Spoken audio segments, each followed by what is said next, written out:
আমি চা খাই না, আমার চার কুড়ি বয়স হলো, একদিনের লাগা মুখে আমি চা তুলি নাই।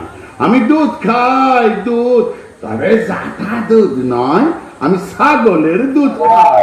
এই ছাগলের দুধ খাওয়ানোর লাগা আমার চুল দাড়িতে একটা পাক পর্যন্ত ধরে নাই, একদিনের লাগা কলপ করণের প্রয়োজন পড়ে নাই।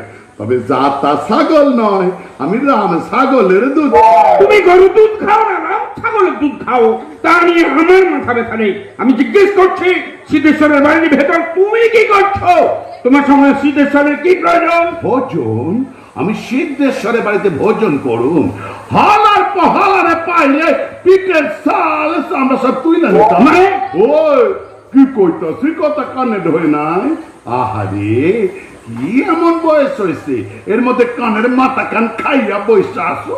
আর ভালো দেখা কানে ডাক্তার দেখায় লাও, দুইটা কানে তো পুরো 12টা বাইজা গেছে। এই তো আজব ব্যাপার, আমি কি বলছি আর কি উত্তর দিচ্ছে? শুকাচ্ছে আমার বাড়ির ছাদে ওই শঙ্কর মাছের চাবুকটা শুকনা হইতাছে, শুকায় গেলে ওই শঙ্কর মাছের চাবুক দিয়া সিদ্ধেশ্বরের পিঠে চাল আমরা সব তুইলা নেব।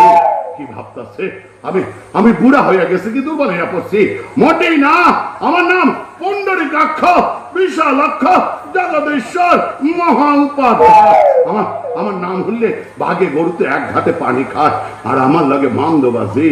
আজ থেকে 50 বছর আগে সিদ্ধেশ্বরের বাপ আমার কাছ থেকে 500 টাকা ধার লইছিল।